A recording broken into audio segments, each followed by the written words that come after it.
اہل ایمان میں جن کمزوریوں کا غزوہ احد کے ساتھ اللہ نے ذکر کیا ہے، وہ کمزوریاں اس وقت ہمارے اندر پائی جائیں۔ جہاں بھی نظم ٹوٹے گا اور ہمارا نظم ٹوٹا ہوا، وہاں پر شکست ہوگی۔ بغیر نظم کے کامیابی اور فتح کا کوئی امکان ہی نہیں۔ نظم ٹوٹا جو ہے اس کی 3 صورتیں اللہ نے بیان فرمائی۔ وہ 3 باتیں جو ہے نا وہ ہمارے اندر اکٹھا پائی جاتی ہیں۔ اس ماحول میں ہم ناکام کیوں ہو رہے ہیں؟ تمام دینی جماعتیں اپنے اپنے منشوروں کو لے کر، اپنے اپنے لاہ عمل کو لے کر ناکام ہیں۔ ہمارے لیے سانحات اور صدمات کا ایک تسلسل ہے نا۔ ہم جہاں جہاں جا کر دشمنوں کے بجائے اپنوں کے ہاتھوں سے چرکے اٹھاتے ہیں، وہاں ہماری بنیادی ایک تربیت کی خامی ظاہر ہوتی ہے۔ آپ فلسطین کا 1 انچ بھی مسلمان ہونے کی حیثیت سے یہودیوں کے لیے تسلیم نہیں کر سکتے۔ مسلمان ہونے کی حیثیت سے 1 انچ پر بھی یہودیوں کے قبضے کو جائز تسلیم کر کے آپ مسلمان کیسے رہیں گے؟ جبکہ اللہ تبارک و تعالیٰ نے یہ بات فرما دی ہے کہ یہ جو زمین ہے ارض مقدس ہے، یہ ارض مقدس اہل ایمان کے لیے ہے۔ امت مسلمہ دشمن کے اوپر غالب کیسے آئے گی؟ جیسے اللہ نے بیان کیا۔ اللہ نے کیسے بیان کیا ہے؟ قاتل المشرکین کافۃ کما یقاتلونکم کافہ۔ اگر مرکز ایک دفعہ وجود میں آ جائے جو سب چیزوں کو جمع کر لے تو حالات جو ہے نا وہ خود بخود آج سے بدلنا شروع ہو جائیں گے۔ تو اس لیے جو فکر آفت کی عام کریں، اور ذاتی زندگی میں اور ارد گرد کے زندگی میں جو اللہ کے احکام ہیں صبر اور تقوی والے، یہ جن سے مزت آتی ہے، اس کو جو ہے نا وہ پھیلانے کی اور پروموٹ کرنے کی، ترقی دینے کی کوشش کریں، اور دعا جو ہے اس میں ہمیشہ مظلوموں کو یاد رکھیں۔ یا ایھا الذین آمنوا اصبروا وصابروا ورابطوا واتقوا اللہ لعلکم تفلحون۔ صدق اللہ العظیم۔ اس وقت امت مسلمہ جس مشکل صورتحال سے دوچار ہے، اور جو امت مسلمہ کے لیے ایک بڑا ہی کرب و بلا کا امتحان غزہ اور فلسطین کے اندر جاری ہے، یہ صورتحال، اس سے مشابہ صورتحال نبی کریم صلی اللہ علیہ وسلم کی حیات طیبہ میں ایک دفعہ غزوہ احد کے بعد پیدا ہوئی، جب آپ صلی اللہ علیہ وسلم کے پاس اقتدار تو تھا، فوجیں بھی تھیں، شکست اس کو نہیں میں کہتا ہوں، اس کو شکست کی جو ٹیکنیکل تعبیر ہے اس کے مطابق وہ ہے بھی نہیں، چرکا اس کو میں کہتا ہوں۔ قرآن پاک نے بھی اس کو چرکا ہی قرار دیا، لیکن اس کا نقصان یہ ہوا، بہت شدید زخم آیا غزوہ احد میں، 70 تو صحابہ کرام شہید ہو گئے، اور وہ بہت اونچے درجے کے صحابہ تھے۔ حضرت مصعب بن عمیر مقری جنہوں نے مدینہ طیبہ میں اسلام پھیلایا تھا، حضرت انس بن نضر جو کہ مہاجرین کے سینئر لوگوں میں سے، انصار کے انتہائی سینئر لوگوں میں سے تھے، حضرت امیر حمزہ رضی اللہ تعالیٰ عنہ اجمعین، یہ جو کہ نبی علیہ الصلوۃ والسلام نے امیر لشکر بنائے تھے۔ آپ صلی اللہ علیہ وسلم نے لشکر کی جو ترتیب بنائی تھی اس میں امیر لشکر کا کام تو حضرت امیر حمزہ کے سپرد تھا، وہ شہید ہو گئے تھے، امیر لشکر مارا گیا۔ 70 صحابہ جو تھے جو شہید ہوئے، وہ 40 ان میں سے انصاری تھے، 30 ان میں سے مہاجرین تھے۔ جو آئی ہوئی برادری تھی اس میں سے بچا کوئی بھی نہیں گھر، ہر گھر میں ماتم تھا۔ نبی علیہ الصلوۃ والسلام کے اپنے گھر سمیت سارے شہر کے اندر ایک ماتم کی فضا تھی۔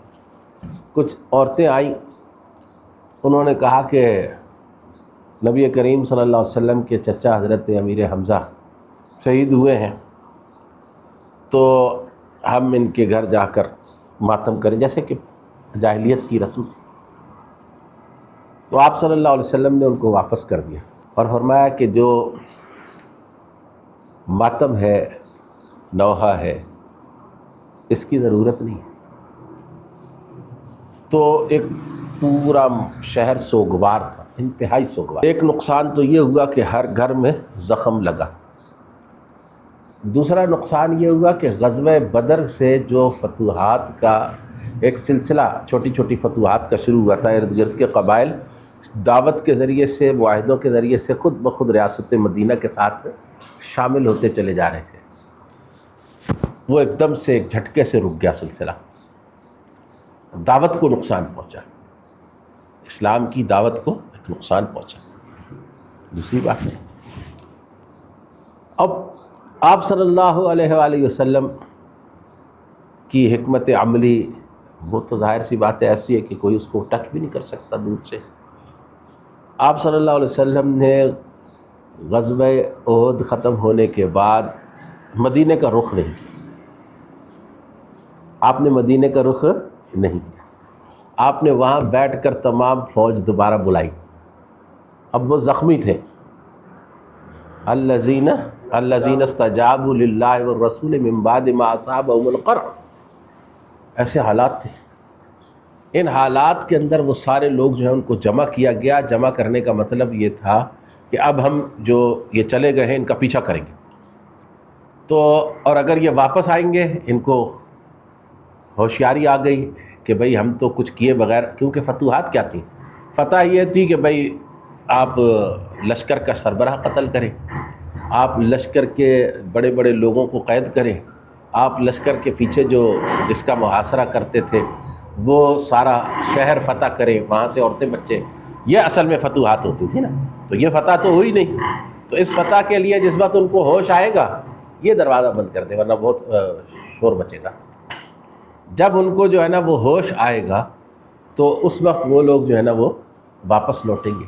تو آپ صلی اللہ علیہ وسلم نے وہیں پر ٹھہر کے پھر نتیجے میں کیا کیا کہ وہاں سے پیغام بھیجا جانے والوں کو کہ حمراء الاسد پر آپ واپس آ گئے اور آگے چلے گئے، مکہ کی طرف آگے چلے گئے۔ یہ آپ نے دیکھی ہے نا جگہ، جب آپ احد سے نکلتے ہیں تو مکہ کے راستے کے اوپر حمراء الاسد کئی کلومیٹر آگے جا کر جو ہے نا وہ 22-23 کلومیٹر ہے یا کتنا کلومیٹر، کافی دور جا کے ہے، وہاں تک آپ آگے بڑھے اور آپ سے تیز وہ لوگ جو کہ گزر رہے تھے ان کو بتا دیا کہ ہم جو ہے نا وہ ان کے لیے جا رہے ہیں۔ تو وہ لوگ جو تھے انہوں نے جا کر بتا دیا کہ محمد صلی اللہ علیہ وسلم لشکر لے کے تم لوگوں کے پیچھے آ رہے ہیں۔ تو پھر انہوں نے وہیں سے ان کی ہمتیں ٹوٹی، وہ چلے گئے واپس۔ تو یہ اسٹریٹجی جو ہے نا آپ نے اختیار کی اپنے آپ کو سیو کرنے کے لیے اور اپنے شہر کو بچانے کے لیے۔ بہرحال جب سورہ آل عمران نازل ہوئی کئی حصوں میں، تو ایک بہت بڑا پارٹ سورہ آل عمران کا ایک بہت بڑا حصہ جو ہے وہ اترا ہے غزوہ احد کے اوپر بطور تبصرے اور گرفت کے۔ اس میں تبصرہ بھی ہے غزوہ احد کے اوپر، اس میں بتایا گیا کہ کہاں کہاں جو ہے نا کیا غلطیاں ہوئی ہیں، تنقید بھی ہے، اور اس کے اندر ساتھ میں جو ہے نا وہ جگہیں دکھائی گئی ہیں کہ جہاں جہاں مسلمانوں کے اندر کمیاں تھیں اہل ایمان میں، وہ کمیاں کیسے دور ہوں گی۔ اب آپ حیران ہوں گے کہ میں نے غور کیا اس مسئلے کے اوپر، اللہ کی طرف سے ایک آ گئی ہدایت کہ اہل ایمان میں جن کمزوریوں کا غزوہ احد کے ساتھ اللہ نے ذکر کیا ہے، وہ کمزوریاں اس وقت ہمارے اندر پائی جاتی ہیں۔ اللہ نے اپنے کلام کا جب آغاز اس طرف کیا، یعنی رخ اس طرف پھیرا نا، تو کہا یا ایھا الذین آمنوا لا تأکلوا الربا اضعافا مضاعفۃ واتقوا اللہ۔ غزوہ احد کے سلسلے میں ابھی آغاز ہو رہا ہے، تو فرمایا کہ ایمان والو آپ جو ہے نا وہ بڑھتے چڑھتے سود سے توبہ کریں، یہ نہ کھائیں اور اللہ سے ڈر جائیں۔ وہ معاشرہ جو تھا اس کے اندر پچھلی زندگی کے بہت سے معاملات چل رہے تھے، ٹھیک ہے۔ اس معاشرے میں جو ہمیں اللہ نے عطا کیا اور اس معاشرے میں جو نبی علیہ السلام کو عطا کیا تھا اللہ نے، وہ مشرکین کا معاشرہ تھا۔ ہر آدمی ایمان لاتا تھا، تو جو آدمی کلمہ پڑھ لے، ایمان لے آئے، تو فوری طور پر وہ پچھلی تمام چیزوں سے جو ہے نا وہ آزاد تو نہیں ہو جاتا، اس کی تربیت ہوتی ہے، اس کے اوپر وقت لگتا ہے، بہت سے پیچھے سے چلتے ہوئے معاملات ہوتے ہیں، ان کو جو ہے نا وہ آ کر صاف کرنا پڑتا ہے۔ ہمارے یہاں بھی وہ ساری غلطیاں خرابیاں پائی جاتی ہیں جو مشرک معاشرے میں پائی جاتی تھیں، لیکن ہمارے اور ان کے درمیان ایک بہت بڑا فرق واقع ہو گیا۔ جب تک ہم اس فرق کو جو ہے نا وہ نہ سمجھ لیں، اس معاشرے کی مشابہت نہیں حاصل کر سکیں۔ فرق یہ ہے کہ وہ معاشرہ پاک ہونے کی، جیسے مفتی صاحب نیت کی بات کر رہے تھے نا، پاک ہونے کی نیت لے کر نبی علیہ السلام کی طرف آیا تھا۔ وہ لوگ جو تھے جو نبی علیہ السلام پر ایمان لاتے تھے وہ پاک ہونے کے خواہش مند تھے، اور اللہ کے پیغامات میں سے ایک بڑا پیغام ہے جو اللہ رسولوں کے ذریعے سے بھجواتا ہے، جیسے کہ حضرت موسیٰ علیہ السلام کو اللہ نے فرمایا نا کہ اذهب الى فرعون انه طغى، فرعون کے پاس جاؤ، وہ سرکش ہو گیا۔ فقل هل لك الى ان تزكى، اس سے پوچھا تمہارے اندر پاک ہونے کی کوئی خواہش باقی؟ تو ان لوگوں کے اندر پاک ہونے کی خواہش تھی، وہ اپنی برائیوں سے پاک ہونا چاہتے تھے۔ ہمارا معاشرہ یا ہم بطور مسلمان امت کے جو برائیاں ہمارے اندر پیدا ہو گئی ہیں، ہم ان سے پاک ہونے کے خواہش مند نہیں ہیں۔ ہم اسی جگہ پر چاہتے ہیں کہ اللہ رب العزت کی نصرت آ جائے، ہم ایسے ہی رہیں۔ یہ ایک بہت بڑا مسئلہ پیدا ہو گیا نا، یعنی ان میں بھی سود پایا جاتا تھا، سود کی لین دین تو 9 ہجری میں جا کے بند ہوئی، اللہ نے منع کر دیا، لیکن سود کو خدا نے کئی جگہوں پر سود کے خلاف ان کا ذہن تیار کیا۔ نشے کی چیزیں ان کے اندر پائی جاتی تھیں، سورہ مائدہ میں جا کر بند ہوئی، لیکن اس کا جو ذہن سازی تھی نا وہ خدا نے پہلے سے شروع کر دی تھی۔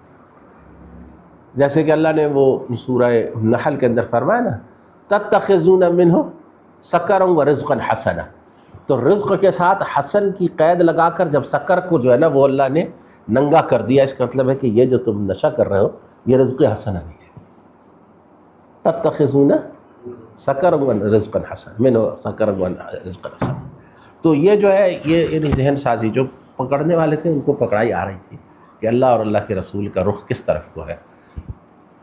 تو ہمارے یہاں سود کا لین دین جو پایا جاتا ہے یہ ہماری شکست کے اسباب میں سے ایک بنیادی سبب۔ دوسرے،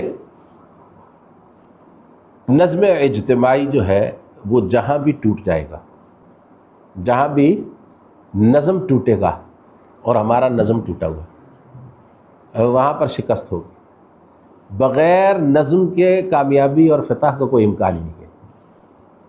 غیر منظم لشکر، غیر منظم گروہ ٹولے یہ کامیابی نہیں حاصل کرتے۔ یہ زیادہ سے زیادہ ان کی سب سے بڑی کامیابی یہ ہوتی ہے کہ یہ اپنے آپ کو بچانے میں دشمن سے کسی وقت کامیاب ہو جائے۔ دشمن پر غلبے کا کوئی امکان اس صورت میں نہیں۔ یقولون هل لنا من الامر من شیء قل ان الامر كله للہ، ان کے اندر یہ خواہش جو ہے نا منافقین میں پائی جاتی تھی، یا سمجھ لیجیے کہ اس وقت تک وہ ضعیف الایمان تھے، ان کے اندر سے وہ چیزیں دور نہیں ہوئی جن لوگوں کا ذکر ہے، کیونکہ نبی علیہ السلام کی ٹیم رفتہ رفتہ منافقین سے پاک ہو گئی تھی۔ بہت کم کوئی آدمی رہ گیا ہوگا، جیسے کہ کہتے ہیں کہ جب صلح حدیبیہ ہو رہی تھی تو ایک جد بن قیس جو ہے نا وہ اس نے بیعت نہیں کی۔ اب اتنے بڑے اہم موقع کے اوپر بھی بیعت کرنے کے لیے نہیں آیا، اور بھائی تو اللہ کے فضل سے تھا ہی نہیں، شامل ہی نہیں تھا وہاں۔ تو کہنے کا مقصد جو ہے وہ یہ ہے کہ ان کا نظم ٹوٹ گیا۔ جب نظم کا ٹوٹا تو شکست ہوئی۔ نظم ٹوٹا جو ہے اس کی 3 صورتیں اللہ نے بیان فرمائی۔ وہ 3 باتیں جو ہے نا وہ ہمارے اندر اکٹھا پائی جاتی ہیں۔ پہلی چیز جو ہے وہ یہ ہے کہ اللہ رب العزت نے فرمایا کہ تنازعتم، تم نے آپس میں جھگڑا کیا۔ اب آپ نے جب جھگڑا کیا کس چیز میں کیا؟ نبی علیہ السلام کے قول کی تشریح اور تعویل میں جھگڑا کیا۔ اور دوسری بات ہے وعصیتم، اور تم نے عصیان کیا۔ عصیتم کے معنی ہے نافرمانی کی۔ نافرمانی صحابہ کرام نے نبی علیہ السلام کی نہیں کی، یہ یاد رکھیں یہاں پر نافرمانی، لیکن وہ براہ راست رسول اللہ کی تھی یا نہیں تھی، بالواسطہ تو وہ نبی علیہ السلام کی بن جاتی، کیونکہ وہ نافرمانی انہوں نے کی تھی امیر کی۔ وہ امیر جو ہے وہ مسلسل یہ کہہ رہے تھے حضرت جبیر رضی اللہ عنہ کہ بھائی یہ جگہ چھوڑنے کی نہیں ہے، اللہ کے رسول صلی اللہ علیہ وسلم نے ہمیں یہاں بٹھایا، یہاں سے آپ کے اگلے حکم تک ہم نے نہیں ہٹنا۔ وہ جو 35 آدمی اس جگہ کو چھوڑ گئے تھے انہوں نے یہ تعویل کی نبی علیہ الصلوۃ والسلام کے قول کی کہ آپ نے تو فرمایا تھا کہ اگر تمہیں چیل اور کوے ہماری لاشیں نوچتے ہوئے بھی نظر آ جائیں تو تم نے جو ہے نا وہ کیا کرنا ہے، اس جگہ کو نہیں چھوڑنا ہے۔ تو اب تو مسلمانوں نے کفار کو بھگا دیا، 23 لاشیں تو پہلے حملے میں مسلمانوں نے گرا دی تھی نا کافروں کی، اور وہ پھر بھاگ گئے تھے۔ غزوہ بدر کا بھی ان کو تجربہ یاد تھا، وہ بھاگنا شروع ہو گئے، مسلمان ان کے پیچھے بھاگ رہے تھے۔ یہاں پر جو ان کے کیمپ میں چیزیں قیمتی نظر آ رہی تھیں وہ مسلمانوں نے جمع کرنا شروع کر دی۔ تو اللہ نے فرمایا من بعد ما اراکم ما تحبون، تمہیں وہ دنیا کا مال نظر آنے لگا جس سے تم بہت محبت کرتے ہو۔ منکم من یرید الدنیا منکم من یرید الآخرہ۔ اب دیکھیں سادگی نبی علیہ الصلوۃ والسلام کی جو ابتدائی ٹیم تھی جو آپ کے ساتھ شروع سے رہ رہی تھی۔ حضرت عبداللہ ابن مسعود کہتے ہیں کہ اس آیت میں جب اللہ نے فرمایا منکم من یرید الدنیا ومنکم من یرید الآخرہ، تو ہمیں بڑی حیرت ہوئی کہ ہمارے درمیان بھی کوئی ایسا شخص پایا جا سکتا ہے کہ جس کی خواہش دنیا کو حاصل کرنے کی، اور دنیا کو انہوں نے کیا حاصل کرنا تھا؟ یہی کہ بھائی گھر میں کمبل نہیں ہے، یہ کمبل چھوڑ کے جا رہا ہے لے لیتے، یہی دنیا انہوں نے حاصل کرنی تھی بھائی وہاں سے، اور اس جگہ سے ان کو کیا ملنا تھا؟ وہ دشمن کا لشکر تھا، پڑاؤ تھا، وہاں سونا چاندی کے ڈھیر تو نہیں تھے۔ کسی کے پاس تلوار نہیں ہے تو اس نے سوچا ہوگا جو چھوٹ گئی ہے جو تلوار نیزہ منہ میں لے لوں۔ تو اللہ نے فرمایا منکم من یرید الدنیا، تم دنیا کی طلب میں پڑ گئے، تم میں سے کچھ لوگ دنیا کے چاہنے والے تھے۔ عبداللہ ابن مسعود کہتے ہیں اس وقت ہمیں پتہ چلا کہ ہم میں سے بھی کچھ لوگ دنیا کے خواہش مند ہیں، یعنی اس حد تک ان لوگوں کے دل اور دماغ پر آخرت سوار تھی، آخرت مستولی تھی، آخرت جو ہے نا وہ ان کے اوپر حکمران تھی کہ ان کو دنیا کا خیال ہی نہیں آتا تھا۔ اس آیت کو پڑھ کر حیران ہو گئے کہ یہ کیا کہہ دیا اللہ تعالیٰ نے۔ تو اب ایک تو یہ کہ تنازع باہم دو رائے ہو گئی، دوسرے یہ ہے کہ کیا کیا کہ بھائی امیر کی نافرمانی کر دی، تیسرے یہ ہے کہ جو بھی تھا دنیا 1 درہم کی تھی یا دنیا 1 کروڑ درہم کی تھی تو دنیا اس کی خواہش کی، جب اس کی خواہش کی اس کو طلب کیا تو اللہ تبارک و تعالیٰ نے جو ہے اس کے اوپر گرفت فرما لی۔ دیکھیں یہ میں آپ کو بتا رہا ہوں، یہ اللہ رب العزت ایمان والوں کو وہاں پر پکڑ رہا ہے، ان کے اوپر گرفت فرما رہا ہے۔ تو کچھ لوگ جو ہوتے ہیں ان کی زندگی میں یہ بہت بڑا اہم مقام ہوتا ہے، علماء، مشائخ اور سیاستدان، یہ 3 آدمی اس کا بہت زیادہ شکار ہوتے ہیں۔ لیکن یہ عام آدمی جو کہ بالکل کوئی اس کو پوچھتا نہیں، اس کے اندر بھی یہ بیماری چھپی ہوئی ہوتی ہے، ان کی تو ظاہر ہو جاتی ہے نا، لیکن وہ لوگ ہیں جو عام ہیں بالکل، جن کو کوئی پوچھنے کے لیے تیار نہیں ہے، ان کے اندر چھپی ہوئی ہے۔ جس وقت حضرت علی رضی اللہ تعالیٰ عنہ نے فرمایا نا کہ جو عہدہ ہے یا مال ہے وہ انسان کو تبدیل نہیں کرتا، انسان کو ظاہر کر دیتا ہے۔ تو یہ چیزیں چھپی ہوئی ہر آدمی کے اندر ہوتی ہیں۔ کیا وہ کیا یقولون حل لنا من الامر من شیء، بھائی فیصلے کے درمیان اختیار ہمیں بھی ہونا چاہیے، ایک علیحدہ مقام مجھے ملنا چاہیے، میری بات کو ایک علیحدہ اسٹیٹس حاصل ہونا چاہیے۔ ہماری اکثریت جو ہے وہ کیا ہوتی ہے، اس مرض کا شکار ہوتی ہے کہ اگر وہ مرض یہ ہے کہ مشورہ اگر دے دیں تو وہ مشورہ جو ہے وہ مانا نہیں گیا، یہ ساری زندگی کا ایک گلہ ہے۔ جب بات شروع ہوتی ہے میں نے آپ سے عرض کیا تھا، آپ سے کہا تھا بڑے ادب کے ساتھ، لیکن آپ نے میری بات نہیں مانی، اور اگر میں نے آپ کی بات کو رد ہی کر دیا اور کہا یار تمہاری بات ماننے کے قابل ہی نہیں ہے تو منہ چڑھا لیا پھر نہ، یہ بیماریاں تھیں، یہ معاشرے کی بیماریاں ہیں۔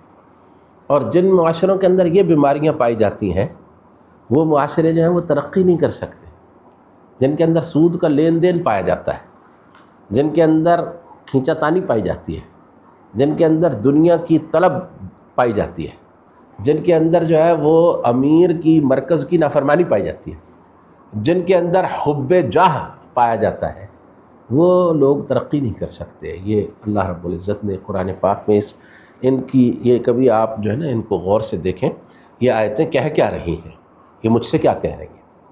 بھلے یبحث اللہ الذین آمنوا، یہ تو اللہ نے سب اس لیے کیا تاکہ اللہ جو ہے نا اہل ایمان کو پاک کرے، اللہ پاک کرنا چاہتا تھا۔ شکست کے اندر ایک خوبی بھی ہوتی ہے، آپ کی ساری برائیاں، آپ کے تمام نقائص، آپ کے تمام عیوب آپ کے اور آپ کے دشمنوں کے سامنے کھل جاتے ہیں۔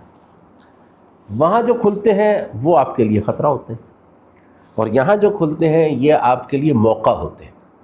اب آپ اپنے آپ کو بہتر بنا سکتے ہیں۔ تو اللہ رب العزت نے فرمایا کہ یہ اس لیے اللہ نے کیا تاکہ تمہاری تمحیص ہو، تمہیں کھوٹ سے پاک کیا جائے، تمہارے دل پاک ہوں۔ اور اس کے اندر ایک دوسری جو خوشی کی بات تھی وہ یہ وَيَتَّخِذَ مِنْكُمْ شُهَدَاءَ، اللہ یہ چاہ رہا تھا کہ ایمان والوں میں سے کچھ لوگوں کو مقام شہادت پر فائز کر دے۔ شکست کے نتیجے میں جو لوگ ڈٹ کر جنگ لڑتے ہیں اور شکست ہو چکی ہوتی ہے شہید ہو جاتے ہیں۔ صلح حدیبیہ میں بھی جو آپ صلی اللہ علیہ وسلم بیعت لے رہے تھے وہ بیعت علی الموت تھی کہ جب جنگ شروع ہوگی تو مرنے تک تم نے میدان چھوڑنا نہیں ہے۔ مرنے کی بیعت کا مطلب یہ ہے آپ نے موت کے لیے دشمن پر حملہ کرنا ہے کہ آپ نے مرنا ہے اس لیے میں جا رہا ہوں۔ تو یہ جو ہے نا حملہ، یہ فدائیانہ حملہ، تو اس حملے کے نتیجے میں دشمن بہت زیادہ خوف زدہ ہو جاتا ہے۔ یعنی یہ جو نفسیاتی کیفیت ہے کہ ایک آدمی مرنے کے لیے آپ پر حملہ آور ہوا ہے، یہ جو ہے وہ دشمن کے اعصاب توڑ دیتی۔ اور دوسرے بعض لوگوں سے آپ نے بیعت لی تھی کہ اللہ نفر، ہم فرار نہیں ہوں گے، ڈٹ کر لڑیں گے۔ کچھ لوگ ہوتے ہیں کہ جو دشمن کے اوپر جا کر نہیں پڑ سکتے، مجھ سے اگر کہا جائے کہ دوڑ کر جاؤ تو سانس میری پھول جائے گی، تو وہاں تک پہنچنے میں دشمن کے لیے بہت نرم شکار ہو جاؤں گا۔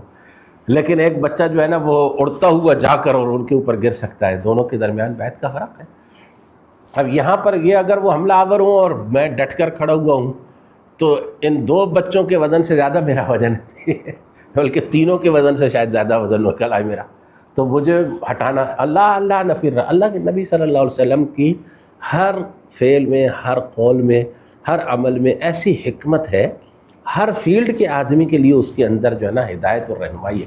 لیکن یہ الگ بات ہے کہ ہم اس طرح سے اس کا بغور جائزہ نہیں لیتے۔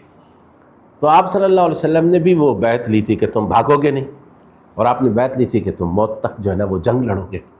تو یہ جو ہے کچھ لوگ جب جنگ لڑ رہے ہوتے ہیں اور شکست ہو چکی ہوتی ہے وہ شہید ہوتے ہیں، اللہ رب العزت ان کو بہت بڑے بلند درجہ شہادت پر فائز دیکھنا چاہتا ہے۔ تو اگر شکست نہ ہوتی تو یہ شہادت کے مرتبے پر فائز نہ ہوتے۔ اللہ رب العزت نے حضرت انس بن نضر رضی اللہ تعالیٰ عنہ کی قول اور ان کی جو قسم ہے اس کو پورا کیا۔ حیران کن بات ہوتی، کبھی کبھی دیکھتے گھبرا جاتا آدمی کہ یہ کیا کہہ دیا انہوں نے۔ جو ابن قیم نے لکھا ہے نا ان کی بے چینی کا حال، وہ گئے ہوئے تھے سفر پہ، وہاں سے واپس تشریف لائے تو بدر ہو چکا تھا۔ اب بدر کا غزوہ ہو چکا تھا، وہ تجارتی سفر پہ تھے، واپس آئے تو بڑے بے چین ہوئے، وہ چاہتے تھے کہ دوبارہ موقع ملے۔ تو انہوں نے ایک عجیب اور غریب بات کہی، انہوں نے کہا کہ میں جب اگلی دفعہ موقع آئے گا نا تو اللہ تعالیٰ کو دکھا دوں گا کہ میں کس وفاداری کے ساتھ اس کے لیے جنگ لڑتا ہوں۔ بڑا کلیجے کو ہلا دینے والا جملہ ہے کہ میں اللہ کو دکھا دوں گا کہ اللہ کے وفادار بندے کیسے جنگ لڑتے ہیں۔ اللہ نے ان کو کہا آ جاؤ، انہوں نے دکھا دیا۔ من المؤمنین رجال صدقوا ما عاهدوا اللہ علیہ فمنهم من قضى نحبه ومنهم من ينتظر وما بدلوا تبدیلا۔ اب حضرت انس بن نضر کے 84 زخم لگے اور سب چہرے سے لے کے اور نیچے پاؤں تک آگے تھے، کوئی ایک زخم بھی آپ کی پیٹھ کے اوپر نہیں آیا، چہرہ بھی بدل گیا، کوئی شیش۔ لوگ زخمیوں کو پہچان رہے ہیں، شہیدوں کو پہچان رہے ہیں، نہیں پتہ چل رہا کہ یہ شہید کون ہے، اس کا کیا نام ہے۔ بہن آئی ان کی کہ میرا بھائی آیا ہوا تھا انس بن نضر۔ بات اصل میں لمبی ہو جاتی ہے ورنہ میں آپ کو بتاتا کہ انس بن نضر تھا کون۔ تو تلاش کیا، جیسے بڑی بہن ہے، بھائی کو دیکھا، کہا یہ وہ انگلیاں ہیں جو میرے بھائی کی، یہ انگلیاں، ان کے اندر وہ نشان ہیں جو میں پہچانتی ہوں، یہ میرے بھائی کی انگلیوں کے نشانات ہیں، میں بچپن سے انہیں دیکھتے آ رہی ہوں، یہ میرا بھائی ہے۔ 84 زخم تھے، ایک بھی پیٹھ پر نہیں تھا۔ اللہ نے ان کو دکھایا کہ اب یہ موقع آیا، اور انہوں نے اللہ کو دکھایا کہ دیکھ تیرا جو وفادار بندہ ہوتا ہے وہ کیسا ہوتا ہے۔ تو نبی علیہ الصلوۃ والسلام نے فرمایا بھی ہے کہ اللہ تمہیں دیکھ رہا ہے، تم اللہ کو بہتر سے بہتر بن کے دکھاؤ۔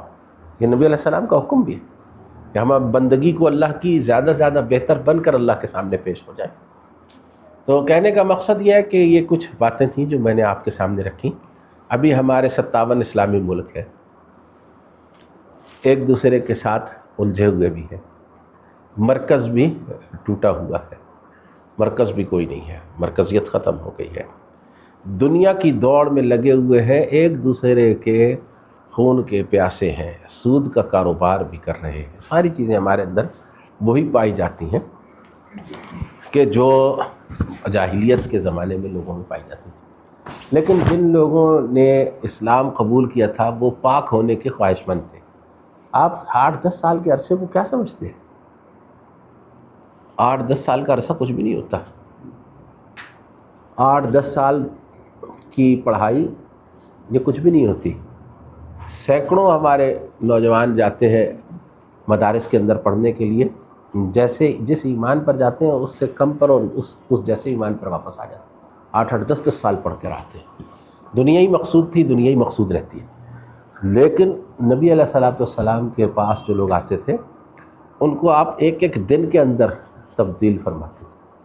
ان کی زندگیاں 8-8 10 سالوں کے اندر قیامت تک آنے والے انسانوں کے لیے نمونۂ عمل بن گئی ہیں۔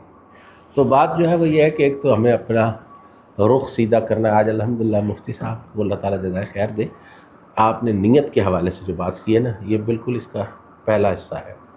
اب جب سورت ختم ہو رہی ہے، سورت کا پورا ماحول آپ کے ذہن میں رہنا چاہیے۔ سورت کے حوالے سے جو بات ہے وہ میں نے آپ کے سامنے رکھ دی، اس میں بڑی آیتوں کا ذکر ہے۔ آخر میں اللہ نے 4 احکام دیے۔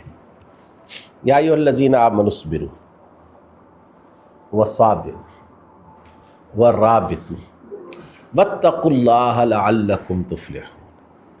اس ماحول میں ہم ناکام کیوں ہو رہے ہیں؟ تمام دینی جماعتیں اپنے اپنے منشوروں کو لے کر، اپنے اپنے لاہ عمل کو لے کر ناکام ہیں۔ آخرت میں اللہ جو اجر دے گا وہ اللہ کا اور ان کا معاملہ ہے۔ میں بات کرتا ہوں ٹارگٹ اورینٹڈ آدمی ہوں۔ دنیا میں ایک شخص نے یہ ٹارگٹ رکھا کہ میں پاکستان میں اسلامی نظام قائم کروں، میرے ساتھ سارے لوگ آ جائیں۔ جو لوگ آ گئے سب نے مل کر کوشش کی، پاکستان میں اسلامی نظام نہیں آیا۔ ایک گروہ نے کہا جی ہم نے جہاد کرنا ہے اور ہم نے اسلام کو غالب کرنا ہے۔ انہوں نے جہاد شروع کیا، خلافت قائم کی، پوری دنیا نے اسے ملا کر فارغ کر دیا۔ ایک گروہ جو ہے اس نے اٹھا، اس نے کہا کہ جی ہم نے فلسطین کو آزاد کرانا۔ فلسطین آج بھی غلام ہے۔ کشمیر کی تحریک آزادی آج بھی وہیں پر کھڑی ہوئی ہے۔ ہمارے لیے سانحات اور صدمات کا ایک تسلسل ہے نا۔ ہم جہاں جہاں جا کر دشمنوں کے بجائے اپنوں کے ہاتھوں سے چرکے اٹھاتے ہیں، وہاں ہماری بنیادی ایک تربیت کی خامی ظاہر ہوتی ہے، وہ ہے صبر۔ ہمارے اندر دن بدن صبر کم ہو رہا ہے، عدم برداشت بڑھ رہی ہے۔ عدم برداشت ہے، ایک بات، ہلکی سی بات آپ کو اٹھا کر آپ کے زندگی بھر کے مقصود اور منشور سے اٹھا کے پھینک دے گی کہیں دوسری جگہ۔ گھر سے تربیت نہیں ہو رہی، مدرسہ تربیت نہیں کر رہا، مسجد تربیت نہیں کر رہی، تربیت کے ادارے جو ہیں نا وہ سب لملیٹ ہیں۔ اللہ نے فرمایا یا ایھا الذین آمنوا اصبروا، اے ایمان والو صبر کرو۔ صبر، صبر کیا ہے؟ صبر کو سمجھنا چاہیے۔ مختصراً صبر سمجھاتا ہوں آپ۔ صبر کے معنی ہوتے ہیں ٹھہر جانا، رک جانا، جم جانا، ٹھیک ہے، اس کو کہتے ہیں صبر۔ نبی علیہ السلام کو اللہ نے فرمایا وَاصْبِرْ نَفْسَكَ مَعَ الَّذِينَ يَدْعُونَ رَبَّهُمْ۔ جو لوگ اپنے رب کو پکارتے ہیں دن رات، آپ اپنے آپ کو ان کے درمیان ٹھہرا کے رکھیں، ٹھیک ہے، یہ صبر ہے، روک کے رکھنا اپنے آپ کو۔ اب اس صبر کا مطلب دین کے حوالے سے کیا ہے؟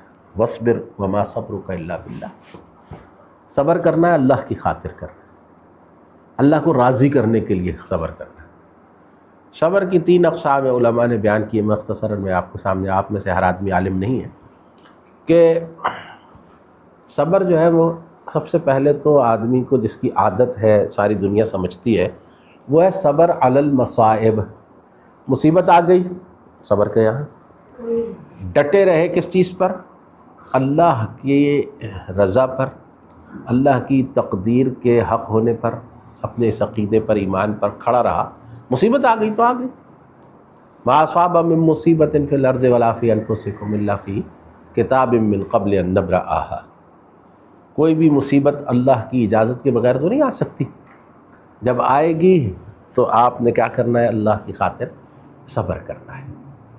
یہ جو اللہ کی خاطر صبر ہے، یہ مصیبت، اس میں صبر کا اجر کس کو ملتا ہے یہ بھی یاد رکھیں۔ ایک دفعہ ایک خاتون جو ہے نا وہ رو رہی تھی، بچہ فوت ہو گیا، آقا صلی اللہ علیہ وسلم اس کے پاس سے گزرے تو آپ نے فرمایا اس بھی صبر کرو۔ اب وہ نبی علیہ السلام کو یا تو اس غم میں نہیں پہچان سکی یا شاید پہچانتی نہیں تھی۔ اس نے کہا کہ تمہارا بچہ فوت ہوتا تو میں پوچھتی۔ آپ صلی اللہ علیہ وسلم نے اپنی امت کے اوپر جو شفقت چھوڑی ہے نا، اس میں ایک اہم بات یہ ہے کہ آپ نے کسی امتی سے نہ الجھے، نہ اگر اس نے کوئی غلطی کی ہے تو آپ نے اس کو یہ احساس نہیں دلایا کہ تم نے رسول اللہ کے ساتھ غلطی کی ہے، کیونکہ اس سے اس کا ایمان اور خطرے میں پڑ سکتا تھا۔ آپ خاموشی سے چلے گئے آگے۔ پیچھے ایک صاحب نے احساس دلایا اس عورت کو کہ یہ تم نے کیا کیا، یہ اللہ کے رسول صلی اللہ علیہ وسلم تھے، تم نے ان سے کہہ دیا کہ تمہارا بچہ اگر فوت ہوتا تو میں پوچھتی۔ تو وہ دوڑی، وہ بھی ایمان والی تھی، دوڑی رسول کریم صلی اللہ علیہ وسلم کے پیچھے آئی، کہا کہ یا رسول اللہ صلی اللہ علیہ وسلم، میں نے آپ کے کہنے کے مطابق صبر کر لیا۔ آپ نے فرمایا انما الصبر عند الصدمۃ الاولی، صبر جو ہے نا یہ پہلے شوق پر، جب پہلا دھچکا لگتا ہے نا انسان کو غم کا، مصیبت کی خبر جب اس پر نازل ہوتی ہے، اس وقت جو ہے نا وہ کہتا ہے جو آدمی انا للہ و انا الیہ راجعون۔ اصل صبر وہ ہے، انما الصبر عند الصدمۃ الاولی، اس صبر کا بڑا اجر ملتا ہے انسان کو۔ یہ صبر کا ایک موقع ہے، یہ ہمیں بتاتا ہے کہ کسی بھی طرح کے حالات ہمارے اوپر پیش آئیں، ان حالات میں ہم اللہ کی خاطر جب کھڑے ہوئے ہیں تو اللہ کی خاطر ہمیں زبان سے کلمہ شکر ہی نکالنا چاہیے۔ فرمایا کہ ابراہیم تمہاری جدائی سے دل بہت غمگین ہے اور آنکھیں بھی تمہارا حق ہے جاری ہیں، لیکن زبان صرف وہی کہے گی کہ جس سے اللہ رب العزت راضی ہوگا، تو کما قال، زبان اللہ کی رضا کا کلمہ کہے گی۔ اس کو کہتے ہیں صبر علی المصائب۔ دوسری چیز جو ہے اس کو کہتے ہیں صبر علی المعاصی، گناہوں کے خلاف صبر کرنا، ڈٹ جانا، گناہ نہ کرنا۔ ہمیں گھروں سے یہ تربیت نہیں مل رہی اصل میں، اسکول تو یہ دینے سے ہی قاصر ہے، اسکول کالج یہ صبر کی تربیت نہیں دے سکتے، وہ اس فارغ ہیں اس کام سے۔ زیادہ زیادہ اس کا تصور پایا جاتا ہے تو صوفیہ میں، علماء میں، مسجد، مدرسہ، خانقاہ، یہاں سے ہمارا رشتہ ٹوٹا ہوا ہے، اور یہاں پر جو لوگ بیٹھے ہوئے ہیں ان کا رشتہ بھی ان چیزوں سے اکثر کا ٹوٹا ہوا ہے۔ بہت خیال مطلب یہ کرنے کی ضرورت ہے۔ تو وہ کیا ہے کہ گناہ کا تقاضا آ جاتا ہے، انسانی نفس میں گناہ کا تقاضا آتا ہے نا، وہ گناہ کے تقاضے کو آدمی دبا دے، ٹھیک ہے، اور پھر جو ہے نا وہ اللہ کی رضا کی خاطر گناہ سے باز آ جائے، یہ صبر ہے۔ یہ اس کو کہتے ہیں صبر علی المصائب۔ ایک آدمی اس پر غصہ آ گیا، دل چاہ رہا اس کو گالی دینے کی، گالی اللہ نے فسق قرار دی ہے، سباب المسلم فسوق، یہ فسق ہے، فسوق ہے، گناہ ہے، نہیں دینی گالی، اللہ کے حکم کے مطابق گالی نہیں دینی، برا نہیں کہنا، صلوات نہیں سنانی۔ اللہ نے فرمایا کہ قل لعبادی، میرے بندوں سے کہہ دیں، یقول التی ہی احسن، اچھی بات کہا کریں، ہمیشہ زبان کھولیں تو اچھی بات کے لیے کھولیں۔ ان الشیطان ینزغ بینہم، شیطان ان کے درمیان فساد ابھارنے میں لگا ہوا ہے۔ آپ کے منہ سے ذرا سا کوئی کلمہ غلط سلپ کرے گا، آپ کی محفل میں فساد برپا ہو جائے گا۔ ہو سکتا ہے بہت سی لوگ بولنا شروع کر دیں، بہت سے کود پڑیں، بہت سے جاننے والے ہوں، بہت سے جاہل ہوں، بہت سے جو ہے نا درمیان میں، جیسے کہ مفتی صاحب نے فرمایا درمیان میں لڑ رہے ہوں وہ ابھی، ہے نا۔ تو اب یہ سارے جو ہے نا وہ کود پڑیں گے اس مسئلے میں۔ تو وہ صبر جو ہے نا علی المعاصی، اس کا سب سے بڑا اظہار ہوتا ہے ہاتھ اور زبان کو روکنے میں۔ جب آدمی زبان کو بند کرتا ہے تو گناہ بند ہوتے ہیں، جب آدمی ہاتھ کو بند کرتا ہے تو گناہ بند ہوتے ہیں، ٹھیک ہے نا۔ اصل میں تو یہاں صبر علی المعاصی ہے۔ پھر اس کی تربیت ہوگی تو انسان ایسا کرے گا۔ اور نبی علیہ الصلوۃ والسلام نے اس کی کتنی سخت تربیت دی کہ صحابہ کرام کو آپ صلی اللہ علیہ وسلم نے فرمایا کہ کوئی آدمی تمہیں گالی دے، تمہیں مارے، تمہیں پیٹے، تھپڑ مارے، ہاتھ باندھ لینا۔ الم تر الی الذین قیل لهم کفوا ایدیکم، ان لوگوں کے حال پہ غور کرو جن سے سب سے کہا گیا تھا کہ ہاتھ باندھ کے رکھنے۔ اب یہ بڑی مشکل بات تھی، ہاتھ بندھے رکھنے، یہ بھی تربیت ہے، تربیت کا حصہ۔ تیسری چیز ہے صبر علی الطاعات، طاعات کہتے ہیں اطاعت کو نا۔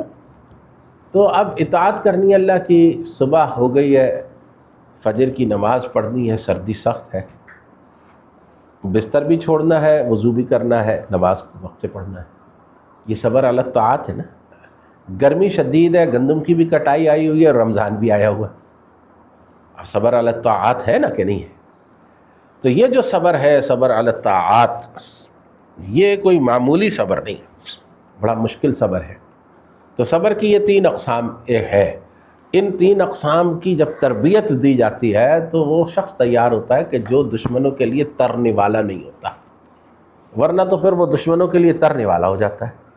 اسی لیے اللہ کے حبیب صلی اللہ علیہ وسلم کے جو صحابہ تھے نا، ان کو اللہ رب العزت نے، یہ جو مفسرین ہیں یہ سمجھتے ہیں اس مسئلے کو کہ جب ایمان والوں کا نیک لوگوں کا اللہ نے ذکر کیا تو اچانک والموفون وغیرہ جو ہے نا وہ تو لا رہے تھے نا رفع میں، اچانک کہا والصابرین، صابرین جو ہے یہ کر دیا نسبی حالت۔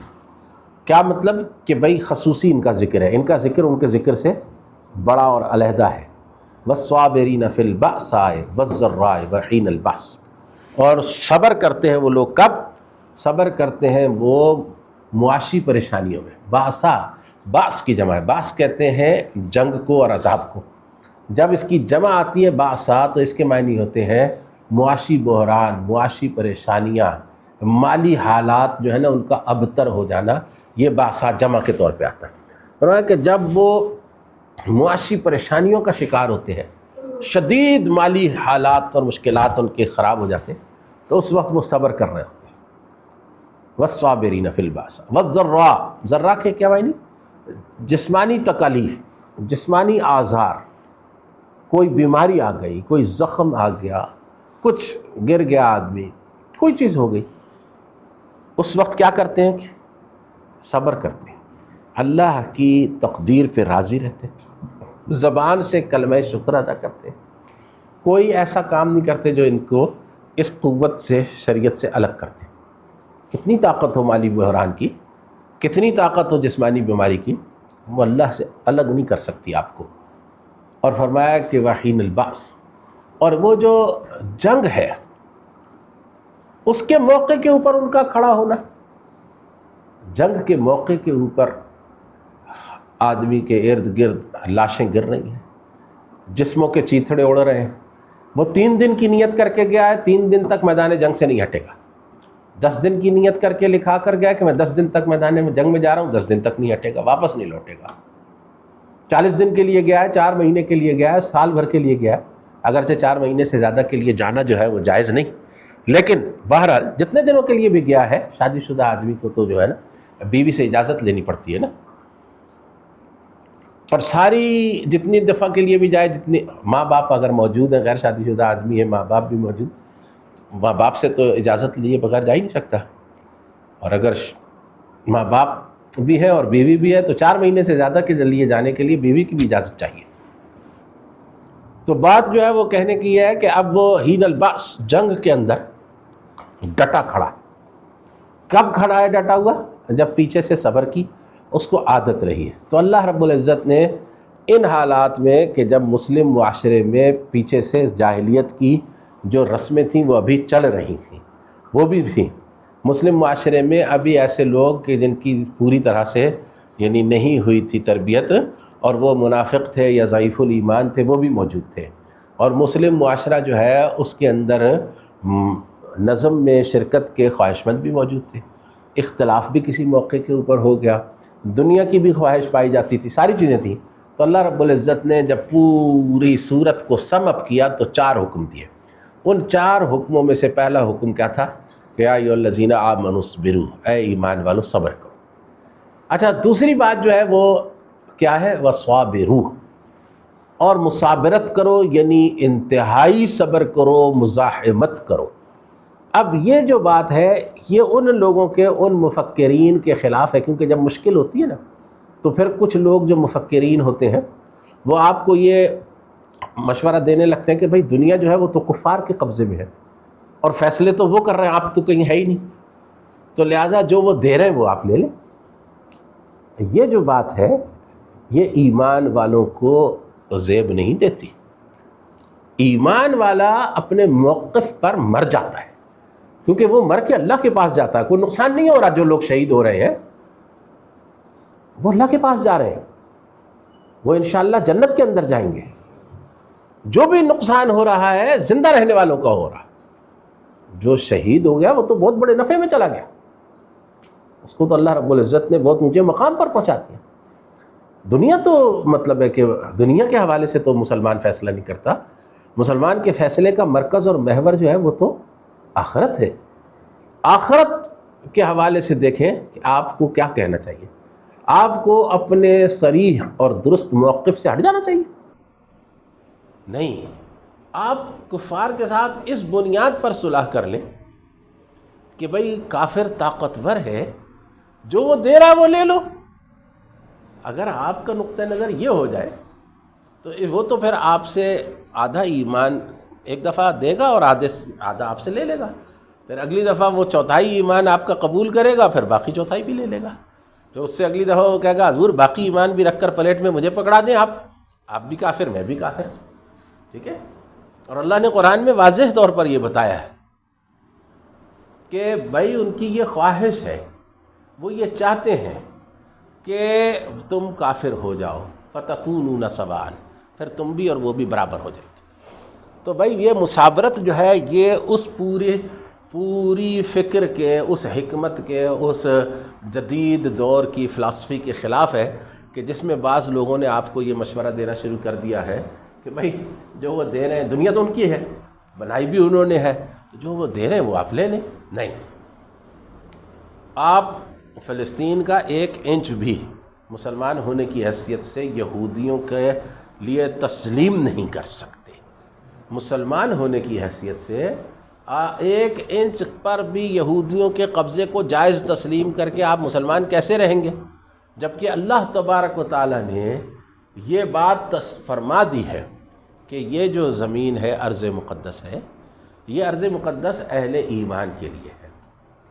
کم از کم تمام تفسیری اختلافات سے جو ہے نا آپ ایک سائڈ پر رکھ دیں تو اس بات کے اوپر تمام مفسرین کا اتفاق ہے، کسی کا بھی اس میں اختلاف نہیں ہے کہ یہ جو اللہ رب العزت نے فرمایا ہے کہ وَلَقَدْ كَتَبْنَا فِي الزَّبُورِ مِن بَعْدِ الذِّكْرِ أَنَّ الْأَرْضَ يَرِثُهَا عِبَادِيَ الصَّالِحُونَ، تو یہاں پر الارض سے آپ چلو سارے تفسیری اختلافات کو ہٹا دیں، جس بات پر پوری دنیا کے مفسرین کا اجماع ہے وہ تو یہ ہے کہ الارض سے مراد بیت المقدس اور ارض فلسطین ہے۔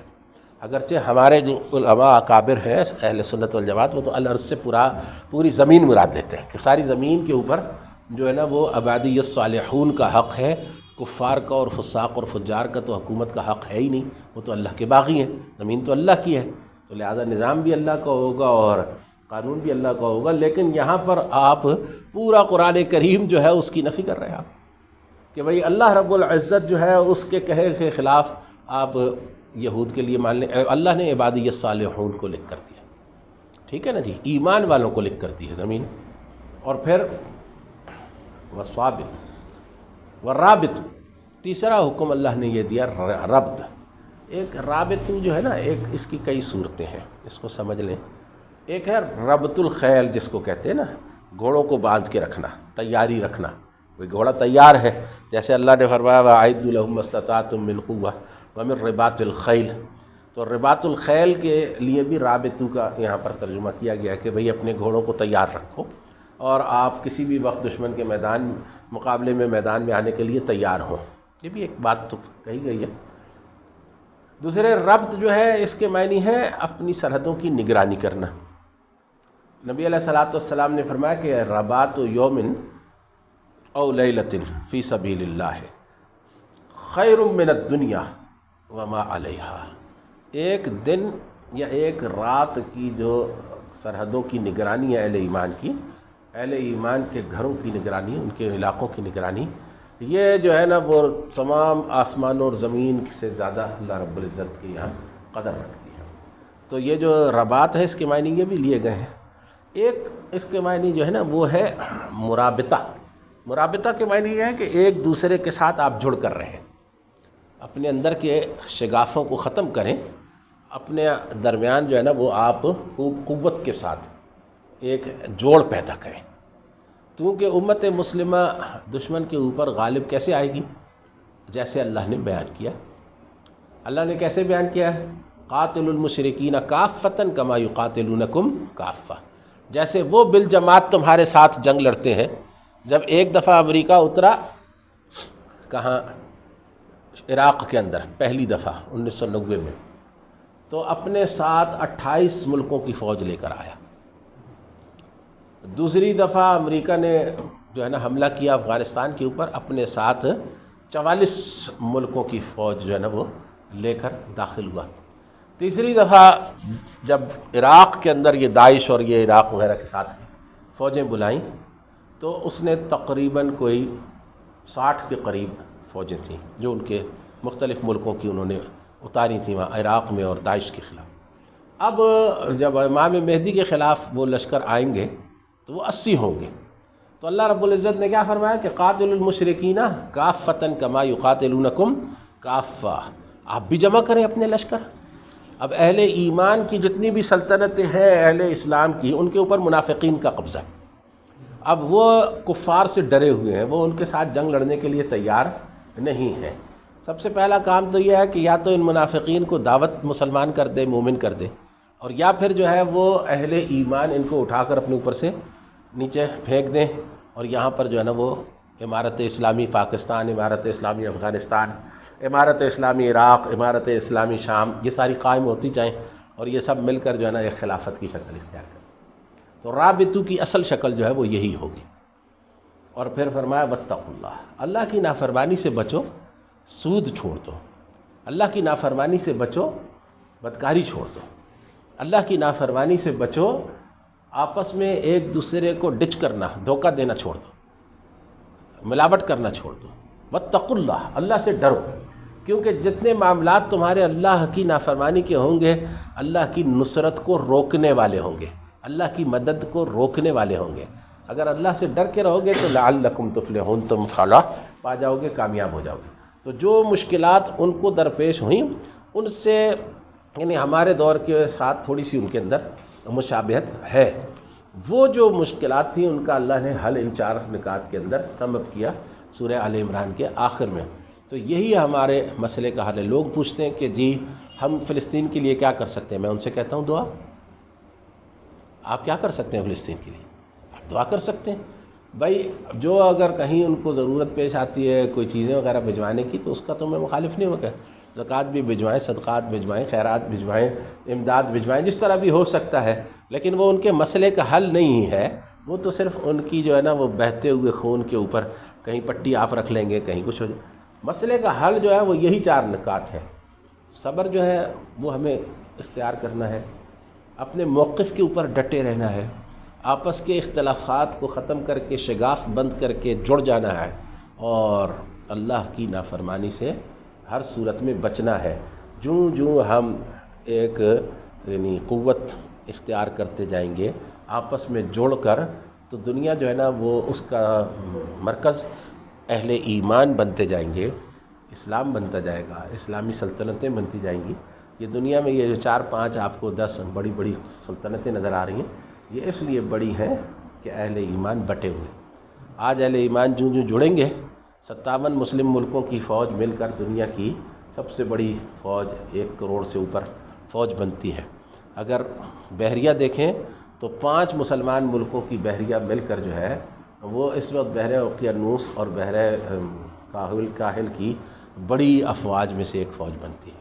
اگر جو ہے نا آپ دیکھیں ایٹمی طاقت اور اسلحے کی ٹیکنیکس وغیرہ، مسلمانوں کے پاس چینی اسلحے کی تربیت بھی موجود ہے، روسی اسلحے کی تربیت بھی موجود ہے، امریکی اور برطانوی اسلحے کی موجود ہے، فرانسیسی اور اٹلی اور جرمنی کے اسلحے کی. مسلمانوں کے پاس نہ صرف تربیت موجود ہے بلکہ تربیت یافتہ لوگ بھی موجود ہیں، صرف مرکز موجود نہیں ہے. اگر مرکز ایک دفعہ وجود میں آ جائے جو سب چیزوں کو جمع کر لے، تو حالات جو ہے نا وہ خود بخود آج سے بدلنا شروع ہو جائیں گے. تو اس لیے جو ہے نا وہ فکر جو ہے نا وہ خلافت کی عام کریں، لوگوں کو فکر بتا دیں کہ خلافت، اور ذاتی زندگی میں اور ارد گرد کے زندگی میں جو اللہ کے احکام ہیں صبر اور تقوی والے، یہ جن سے مزت آتی ہے، اس کو جو ہے نا وہ پھیلانے کی اور پروموٹ کرنے کی، ترقی دینے کی کوشش کریں. اور دعا جو ہے اس میں ہمیشہ مظلوموں کو یاد رکھیں. ہمارے کرنے کے کام یہ ہے. وآخر دعوانا الحمدللہ. اتحاد امت کے موضوع پر محترم قاضی ظفر الحق صاحب کی کتاب اتحاد امت، ایک فریضہ ایک ضرورت اس وقت ہمارے پاس موجود ہے. اس کتاب کی قیمت 230 روپے ہے. منگوانے کے لیے رابطہ کر سکتے ہیں 030894508552 واٹس ایپ نمبر پر. ڈیلیوری چارجز لاگو ہوں گے. سبسکرائب کریں، شیئر کریں اور بیل آئیکن کو دبانا نہ بھولیں.